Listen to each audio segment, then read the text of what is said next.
सच्ची और अच्छी खबर लखनऊ दर्पण न्यूज। आप देख रहे हैं लखनऊ दर्पण न्यूज इंडिया की सच्ची अच्छी खबर देखने के लिए सब्सक्राइब जरूर करें। खबर अच्छी लगे तो लाइक कमेंट करना ना भूलें। आपको ले चल रहे हैं नगर निगम मुख्यालय लालबाग। यहाँ पर सफाई कर्मी समाज की समस्याओं का निराकरण कराने के लिए सभी स्वच्छकार समाज के ट्रेड्स यूनियन समाज सेवी संगठनों ने मुन्ना सिंह के नेतृत्व में गोष्ठी किया। संगठनों ने माननीय मुन्ना सिंह जी का स्वागत सम्मान किया। साथ में मुन्ना सिंह ने भी सभी कार्यकर्ताओं का स्वागत सम्मान किया। मुन्ना सिंह द्वारा उत्तर प्रदेश सरकार से कई मांगें रखी। संविदा कर्मी भर्तियां कराई जाएं तथा सभी सफाई कर्मियों को बंधुआ मजदूरी से दिलाई जाए, परमानेंट किया जाए आदि समस्याओं पर विचार किया। आउटसोर्सिंग में लगे कर्मचारियों के पूर्व में मुख्यमंत्री जी की घोषणा के अनुसार वेतन वृद्धि एवं साप्ताहिक छुट्टी,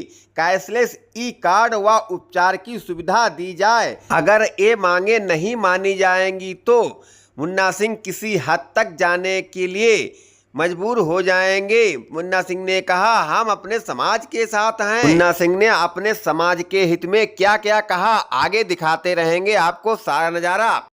जिंदाबाद जिंदाबाद जिंदाबाद, भारत की संघर्ष करो, हम तुम्हारे साथ हैं, भारत की संघर्ष करो, हम तुम्हारे साथ हैं। देखिए हमारे राज्य मंत्री मुन्ना सिंह धानुक जी के ऊपर फूलों की वर्षा। भारतीय संविधान के रचयिता परम पूज्य बाबा साहब doctor B are Ambedkar ji सर्व समाज में जन्मे सभी संतों गुरुओं और महापुरुषों को नमन करते हुए आज के इस कार्यक्रम में हमारे बीच में मौजूद हिंदुस्तान अखबार के और हमारे अपने ही समाज के बहुत ही सम्मानित साथी भाई संतोष वाल्मीकि जी, भाई कार्यक्रम के संयोजक राजू प्रधान जी, भाई सत्यनारायण बाबली जी,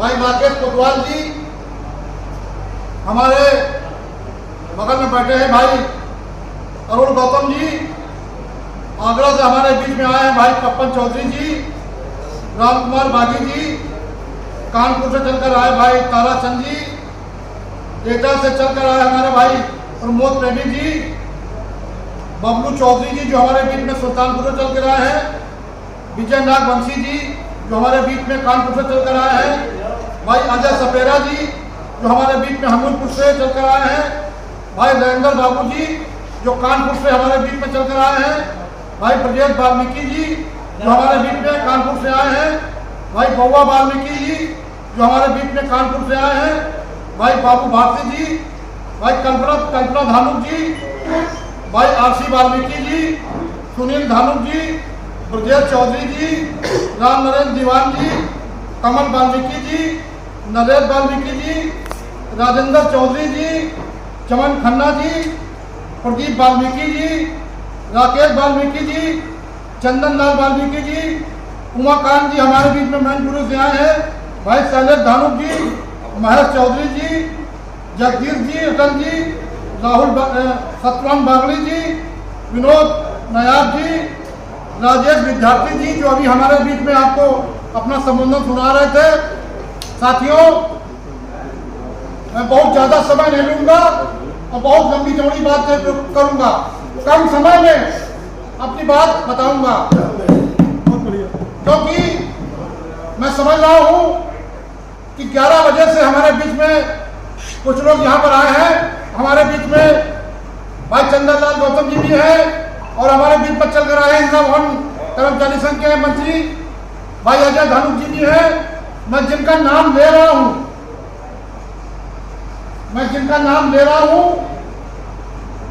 कहूँ भी ना कहूँ, और सब लोग भोजन के इंतजार में हैं, तो हम भी भोजन के इंतजार में हैं क्योंकि हम भी बैठे 12 बजे से।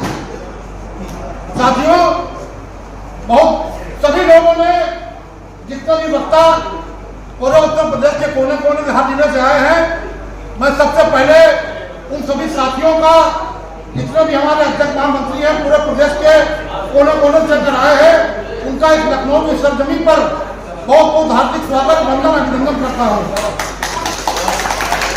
साथियों, आपने हमारे बुलाने पर जो अपना कीमती समय दिया है, ये साथियों मैंने अपने काम के लिए आपको नहीं बुलाया था। जैसा कि सारी बातें बताने की कोई जरूरत नहीं है, सभी लोग अपनी बातें बता चुके हैं। मैंने पहले भी कहा था कि कम शब्द में अपनी बात कहूंगा। एक बार एक कवि ने बहुत लंबी चौड़ी कविता सुना दी, संतोष भाई।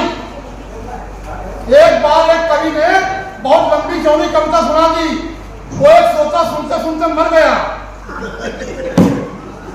जब श्रोता सुनते सुनते मर गया तो उस कवि के ऊपर मुकदमा हो गया। जब मुकदमा हो गया तो जज साहब ने कहा, तुमने इतनी लंबी कविता सुना दी है, वो श्रोता मर गया है, अब तुम्हारे खिलाफ मुकदमा होगा और तुमको फांसी होगी। बताओ तुम्हारी आखिरी इच्छा क्या है? तो उस कवि ने कहा, साहब वही कविता एक बार आपको सुन लो।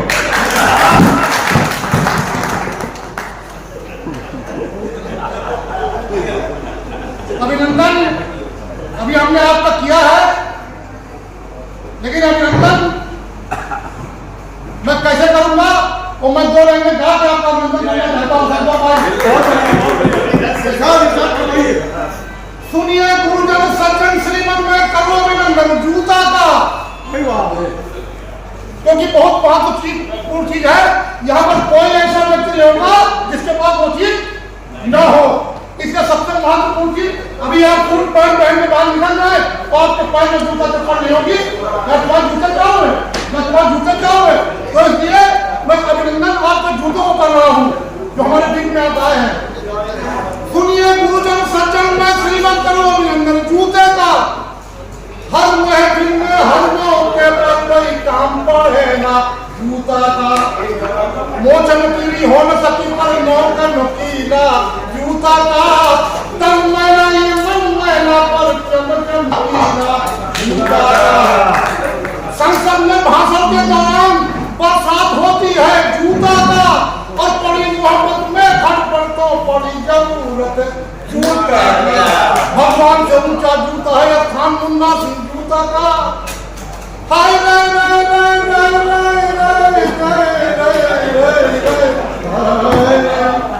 भगवान से ऊंचा जूता है खान मुन्ना सिंह जूता का। क्यों कि पूजा करें मंदिर में और ध्यान लगाए जूता। साथियों, बहुत देर से हम देख रहे थे, सब लोग बैठे के नंबर हो गए थे और हमारे बीच में प्रधान जी बैठे हैं। मैं प्रधान जी को बहुत धन्यवाद देना चाहूंगा। कम से कम आपने जो इतनी अच्छी पहल की है और कर्मचारियों के कल्याण के लिए आपने आवाज उठाई है, उसके लिए मैं भाई सतरंग जी को, अपने राकेश कुमार जी को और अपने जो हमारे साथी हैं प्रधान जी, हम लोग यहाँ पर अपने अपनी बात कर रहे थे, लेकिन साथियों मेरा अपना कहना कि एकता बनाए रहिए। हम लोग मनुष्य हममें एकता नहीं है। हमसे अच्छे जानवर जिनमें एकता है।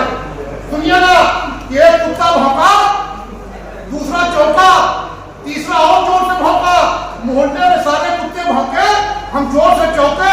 हमने कहा ये क्या बवाल है? एक कुत्ता बोला तुम रहो, बिरादरी का सवाल है। लेकिन साथियों, हम लोग बिरादरी के नाम पे रहने वाले हैं, सब लोग अपनी अपनी दुकान चला रहे हैं। अभी हमारा संतोष भाई ने कहा था कि किसी एक आदमी में नेतृत्व को कोई नहीं मंजूर कर रहा। मेरा दावा यह है, क्योंकि कोई आदमी ए नहीं बनना चाहता है, हर आदमी जेड बनना चाहता है। लेकिन मैं आपके बीच में विश्वास दिलाता हूं,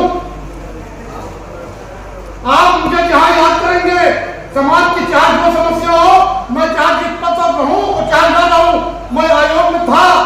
मैं आयोग की 2 बातें बताना चाहूंगा, लेकिन हमारे भाई ने भी आपको बता दिया था। आयोग का मतलब कुछ नहीं।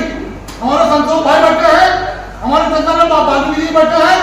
सफाई कर्मचारी योग का मतलब नथिंग है भाई, ऐसी बात नहीं है। सफाई कर्मचारी का आयोग का मतलब नहीं, उसका कोई महत्व नहीं है, उसका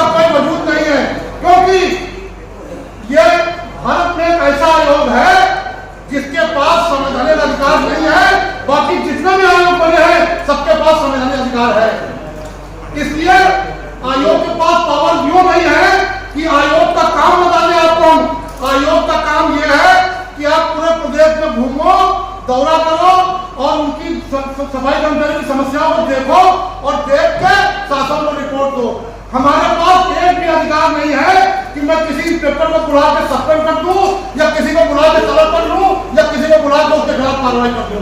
आयोग के पास कोई आयोग ताकत नहीं है। अभी हमारे भाई ने बताया था कि हम क्या चाहते हैं, अगर अच्छे आयोग बने, मैं अपने संतोष भाई भी कहना चाहूंगा क्योंकि वो बहुत बड़ा पत्रकार है, हमारे समाज के सम्मानित व्यक्ति है। एक बार आपसे भी निवेदन है कि ये बात आप भी सरकार के बीच में हमारी ओर से, अपने समाज की ओर से, कि सारे संविधान सारे आयोग को संवैधानिक अधिकार है तो इसी आयोग के अधिकार क्यों नहीं है। तो इसके साथियों, आयोग नपुंसक था और साथियों आयोग में जो मुखिया होता है वो होता है अध्यक्ष। अध्यक्ष का मतलब होता है सारा काम उसी के पास होता है। उपाध्यक्ष का काम जब होता है, अध्यक्ष जब नहीं है या आउट ऑफ स्टेशन चले गए तब उपाध्यक्ष की जरूरत पड़ती है। नहीं, उपाध्यक्ष की जरूरत है, केवल नाम के लिए उपाध्यक्ष है। साथियों, आपने अपना बहुत समय दिया है और बहुत आपने यहाँ पर सभी लोगों ने अपनी बातें रखी है। मैं आप सभी लोगों से यही कहूंगा, जैसा हमारा अभी संतोष भाई ने कहा था कि एक कमेटी बन जाए और कमेटी ऐसे लोगों की बने जो उसमें निष्पक्ष और ईमानदार को कर्मचारी हित में काम करने वाले लोग हों। उनकी एक कमेटी बन जाए और कमेटी को तय करे कि हमको अपना हमारी जो इच्छा के आंदोलन करने की जो बात है, हम अगर आप लोग कल से राजी हो जाए तो आंदोलन की अगुवाई मैं करूंगा। सबसे आगे मैं आपको जरूंगा, आप किसान आवाज उठाओगे, चाहे मुझे नौकरी खानी पड़े और चाहे मुझे गोली खानी पड़े और चाहे मुझे जेल जाना पड़े। इसलिए साथियों, सब लोग एक साथ मिलकर काम करेंगे तो उसमें सफलता मिलेगी। इसलिए मेरा कहना है कि प्यार का बल्ब जलाए रखिए, प्यार का बल्ब जलाए रहिए, बस फ्यूज होने से बचाए रहिए। प्यार का बल्ब जलाए रहिए, बस फ्यूज होने से बचाए रहिए। लाइन भले एंगेज हो मगर फोन पे फोन मिलाए रहिए। और बुढ़ापे में जवान दिखने के लिए बालों में डाई लगाए रहिए और दिल अगर टूट जाए मुन्ना सिंह तो फेविकोल से चिपकाए रहिए। इसलिए आप लोग जोरदार तालियां बजाए रहिए।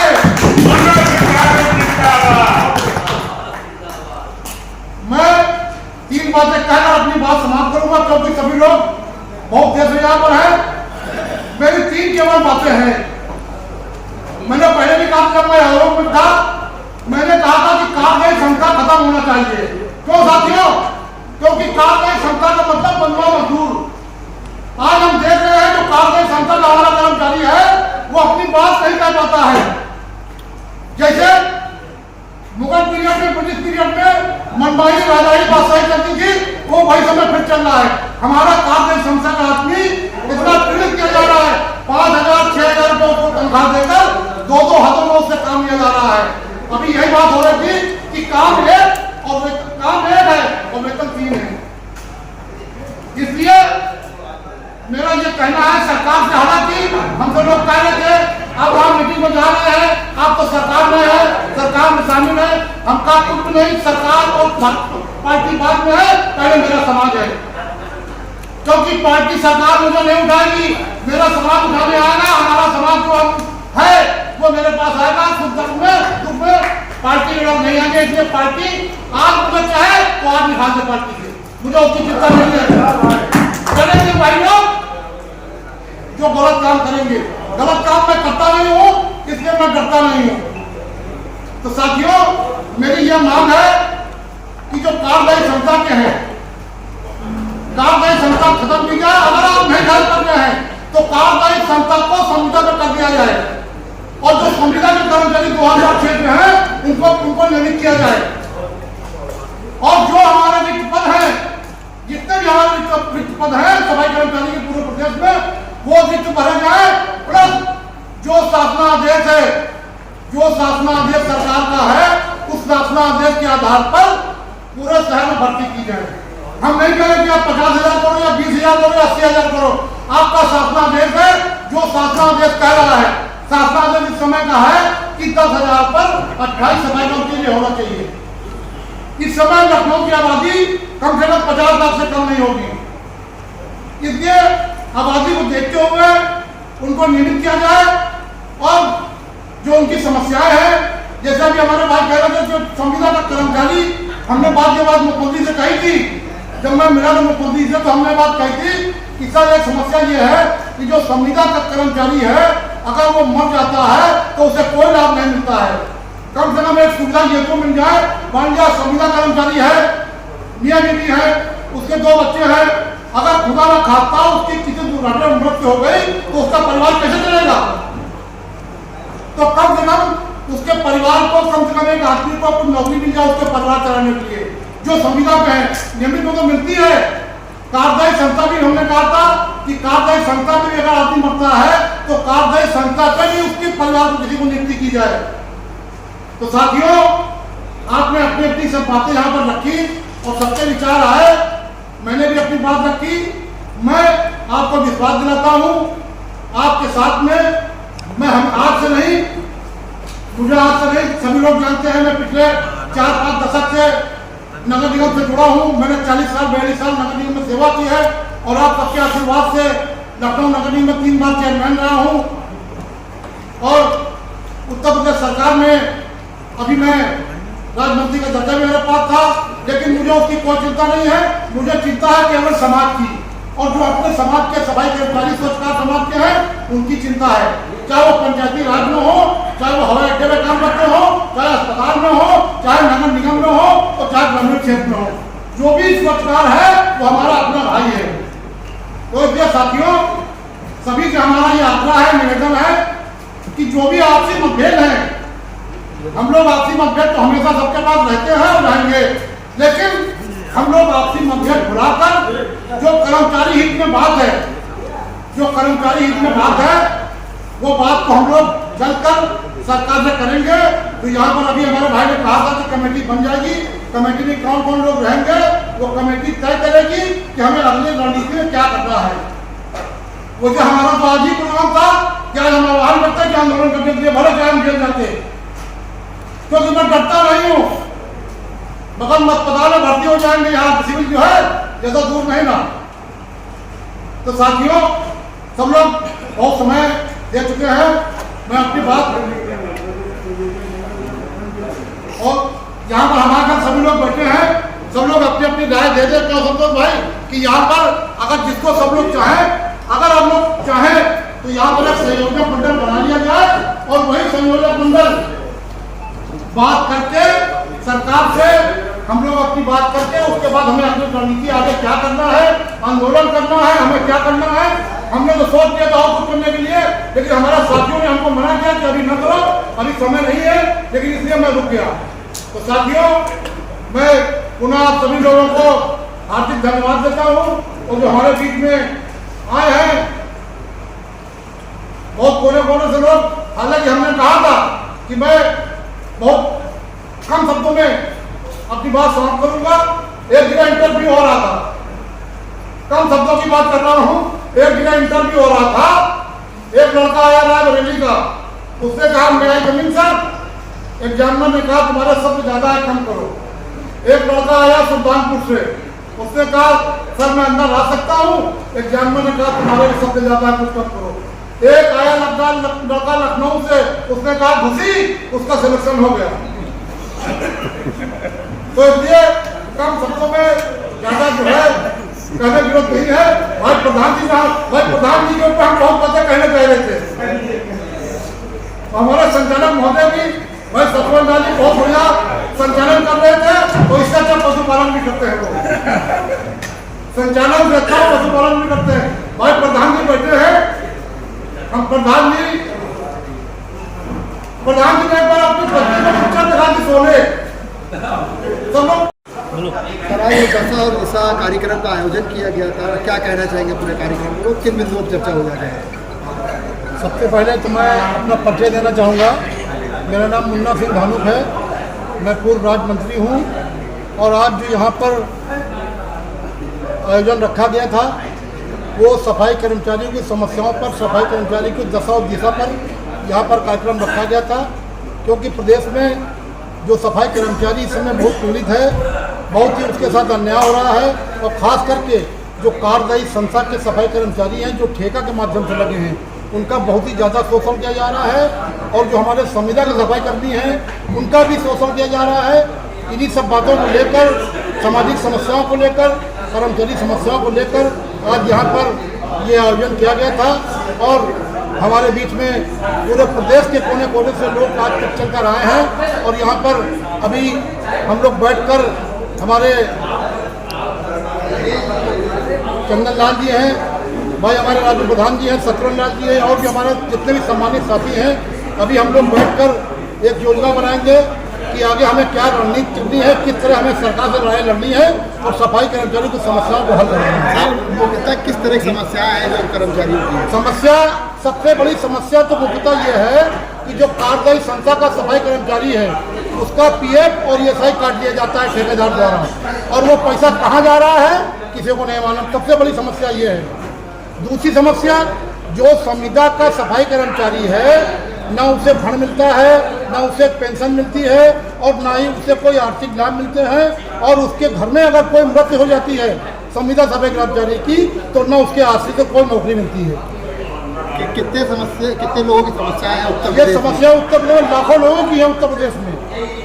तो इसको लेकर कोई ज्ञापन दिया जाएगा? ज्ञापन हम लोग अभी बैठेंगे, हमारे जो सम्मानित साथी हैं, अभी हम लोग बैठ के एक कमेटी बनाएंगे 21 लोग की, और उसके बाद ज्ञापन बना के हम लोग सरकार से मिलेंगे और उनको जाके अपनी बात बताएंगे।